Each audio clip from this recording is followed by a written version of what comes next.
ये कहानी एक ऐसी हत्या की वारदात की कहानी जिसमें कातिल और कत्ल की वजह दोनों काफ़ी हैरान करने वाली होती हैं। कातिल का चेहरा जब गांव के लोगों के सामने आता है तो लोग हैरान रह जाते हैं। लोग ये सोचने पर मजबूर हो जाते हैं कि आखिर ये व्यक्ति कैसे कातिल बन गया, और कत्ल की वजह भी कुछ ऐसी जिस पे लोगों को यकीन नहीं होता। बदला, लेकिन बदला उस चीज़ का जिसका तस्वुर दूर दूर तक भी कोई नहीं कर सकता था। मामला मध्य प्रदेश का है। मध्य प्रदेश के मऊगंज थाना क्षेत्र में एक गांव है पथरहा। इसी पथरहा गांव में एक 16 साल का नाबालिग लड़का जिसका नाम सुशील होता है, वो अपने घर से 9 मई को निकलता है और उसके बाद से लापता हो जाता है। परिवार के लोग आसपास के तमाम इलाकों में खोजबीन करते हैं। रात भर उसकी तलाश चलती है, लेकिन काफ़ी मेहनत और मशक्क़त के बावजूद उसका कुछ भी पता नहीं चलता। थक हार के परिवार के लोग मऊगंज थाने जाते हैं। वहाँ जाकर गुमशुदगी की रिपोर्ट दर्ज कराते हैं। पुलिस की टीम उन्हें यह आश्वासन देती है कि वो उनके बच्चे को जल्दी ढूंढ कर निकालेंगे, लेकिन काफ़ी वक्त बीत जाता है। 10 दिन 15 दिन करते करते महीना के करीब हो जाता है, लेकिन सुशील का कुछ भी पता नहीं चलता। परिवार के लोग आए दिन थाने दौड़ते, ऑफिसर से पूछते कि उनके बच्चे की कोई सिचुएशन उनको बताई जाए कि आखिर वो कहाँ पर है, लेकिन थाने में ऑफिसर उनको यही जवाब देते कि उसके बारे में वो तलाश कर रहे हैं, लेकिन अभी तक उनके पास कोई ऐसा सुराग या कोई ऐसा तथ्य नहीं सामने आया जिससे कुछ कहा जा सके। पुलिस की टीम भी समझ लीजिए कि अपने हाथ को खड़ा कर देती है। महीने के करीब बीतने के बाद परिवार के लोग आला अफसरान के पास जाते हैं। वहाँ प्रेशर डालते हैं कि थाने में ये ऑर्डर दिया जाए कि इस केस को जल्दी सॉल्व किया जाए। आला अफसरान भी थाने में हुक्म देते हैं, लेकिन इन सारी बातों के परे ऑफिसर्स के पास कोई भी ऐसा सबूत या कोई भी ऐसा तरीका नहीं समझ में आता जिससे उसके बारे में कुछ समझ में आए या उसके बारे में कुछ पता चले। पुलिस की टीम भी हाथ खड़ा कर देती है। परिवार के लोग का इंतज़ार अब धीरे धीरे पस्त होने लगता है। उनके दिल में ये डर पैदा हो जाता है कि अब उनके बच्चे का उनको कुछ भी पता नहीं चलेगा, यानी बच्चा शायद अब जिंदा ना हो, इसी वजह से उसका कुछ पता नहीं चल रहा है। इसके बावजूद परिवार के लोग अपनी तरफ से पूरी मेहनत करते हैं, दूसरे शहरों में जाते हैं, अलग अलग प्रदेशों में जाकर अपने बच्चे की जांच और उसकी पड़ताल करते हैं, पूछताछ करते हैं लोगों से। इधर ठीक 1 महीने के बाद यानी 9 मई को पुलिस को एक खबर मिलती है कि फला नदी के करीब, यानी इसी मऊगंज थाने एरिया में एक नदी है जिसके पुल के करीब एक संदिग्ध कंकाल नज़र आ रहा है, जो कि उसी पानी के बहाव में किनारे पर पड़ा हुआ है। मऊगंज की थाने की पुलिस फ़ौरन उस जगह पर जाती है। वहाँ जाकर कंकाल को अपने कब्ज़े में लेती है। कंकाल लगभग उसका जो मांस था वो गल चुका था, पूरी तरह से एक ढांचा हुआ। इधर पुलिस की टीम को वो कंकाल देखकर समझ में आता है कि इस कंकाल में जो भी व्यक्ति था उसकी उम्र तकरीबन 16 से 17 साल के आसपास रही होगी। इसी अंदाजे के साथ उनका जो शक था वो सुशील की तरफ गया कि हो सकता है कि ये लाश, ये कंकाल सुशील का हो। तो परिवार के लोगों को बुलाया जाता है, परिवार के लोगों को वो कंकाल दिखाया जाता है। कंकाल के ऊपर जो कपड़ा होता है उसे देखकर माँ बाप ये सुनिश्चित करते हैं कि यह कंकाल उन्हीं के बेटे सुशील का है, जिसकी गुमशुदगी आज से ठीक 1 महीने पहले उनके घर से हो गई थी। इधर अब परिवार में काफ़ी रोना धोना मच चुका था, कोहराम मच जाता है और पुलिस की टीम बॉडी को कब्जे में लेकर पोस्टमार्टम के लिए भेज देती है। पोस्टमार्टम की रिपोर्ट आती है तो पता ये चलता है कि सुशील की हत्या की गई है।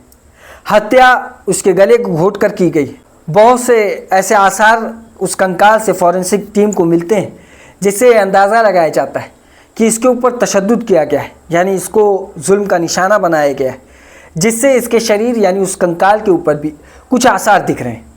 पुलिस की टीम अब ये पता लगाने की कोशिश करती है कि आखिर ये कातिल कौन है, किसने 16 साल के नाबालिग सुशील की हत्या की है। इस सिलसिले में मऊगंज थाने की पुलिस काफ़ी तफ्तीश करती है। तफ्तीश में भी दिन गुजरता है।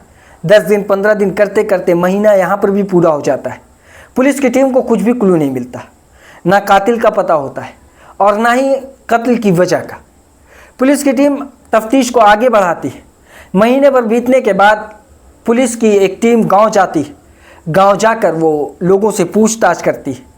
पूछताछ में कुछ ख़ास पुलिस को तो नहीं मिलता, लेकिन एक व्यक्ति पुलिस की पूछताछ में सामने आता है, जिसने पुलिस को ये बयान दिया कि उसने जिस दिन वो सुशील गायब हुआ था उसी दिन उसे उसी के दोस्तों के साथ उसने देखा था। जब ये बयान पुलिस को वो देता है गांव का व्यक्ति, तो पुलिस की टीम अब ये पता लगाती है कि इस व्यक्ति के यानी इस लड़के के कितने दोस्त थे। उसमें कई दोस्तों के नाम सामने आते हैं। उनमें पुलिस की टीम उनके बारे में खंगालती कि आखिर इनका स्वभाव कैसा है, ये कैसा सुशील के साथ व्यवहार करते थे, इनकी दोस्ती में कहीं कुछ ऐसा तो नहीं कि कोई खटपट रही हो कि इनमें से कोई व्यक्ति ने उसकी हत्या कर दी हो। इस सिलसिले में जब पुलिस की टीम जांच में आगे बढ़ती तो पता ये चलता है कि इन्हीं दोस्तों में से एक दोस्त है जिसका नाम है शमशाद। इसके ऊपर पुलिस को कुछ गहरा शक होता है। इसी सिलसिले में पुलिस की टीम अब शमशाद को डिटेन करती, उसे थाने लेकर आती है। थाने लाकर उससे पूछताछ करती है। पुलिस की टीम उसकी पूछताछ में उसकी बॉडी लैंग्वेज और उसके बयानों को देखते हुए शक को यकीन में वो बदलने लगती है कि कातिल कोई और नहीं बल्कि यही शमशाद है। पुलिस अब उससे बयान नोट कराती है, उससे सख्ती से पूछताछ करती है। सख्ती से पूछताछ के चलते शमशाद टूट जाता है। वो इस बात को एक्सेप्ट करता है कि हाँ, उसी ने सुशील की हत्या की है। लेकिन वो इस जुर्म में अकेला नहीं, उसके साथ 3 और दोस्त हैं, जिनमें एक दोस्त का नाम मौसम और दूसरे दोस्त का नाम जाटव और एक नाबालिग लड़का। ये इनके साथ मिलकर सुनील की हत्या किया था। लेकिन हत्या के पीछे का कारण क्या था, ये जानने में पुलिस भी बेचैन थी, गांव के लोग भी बेचैन हो जाते हैं। इनका चेहरा जब सबके सामने आता है तो सारे लोग यकीन नहीं कर पाते कि इस तरीके से शमशाद और उसके दोस्तों ने मिलकर सुशील की हत्या कर दी। सब लोग उत्सुकता से ये जानने की कोशिश कर रहे थे कि आखिर इन्होंने सुशील की हत्या क्यों की। इस सिलसिले में जब पुलिस उनका बयान नोट करती तो एक कहानी निकलकर सामने आती है। कहानी 2 साल पुरानी, साल 2023, और इसी पतरहा गांव के करीब एक दूसरे गांव में एक हायर सेकेंडरी स्कूल, जिस स्कूल में सुशील, शमशाद और उसके बाकी के दोस्त एक ही क्लास में पढ़ा करते थे। पढ़ाई के दौरान एक दिन सुशील की पेन गुम हो जाती है। अब पेन गुम होने का जो इल्ज़ाम होता है सुशील शमशाद के ऊपर लगा देता है, यानी उसकी पेन चोरी हो चुकी है और चोरी करने वाला व्यक्ति शमशाद है, जिससे शमशाद काफ़ी नाराज़ होता है, उसे गुस्सा आता है। उसी दिन उसने फैसला किया कि वो इसका बदला लेगा।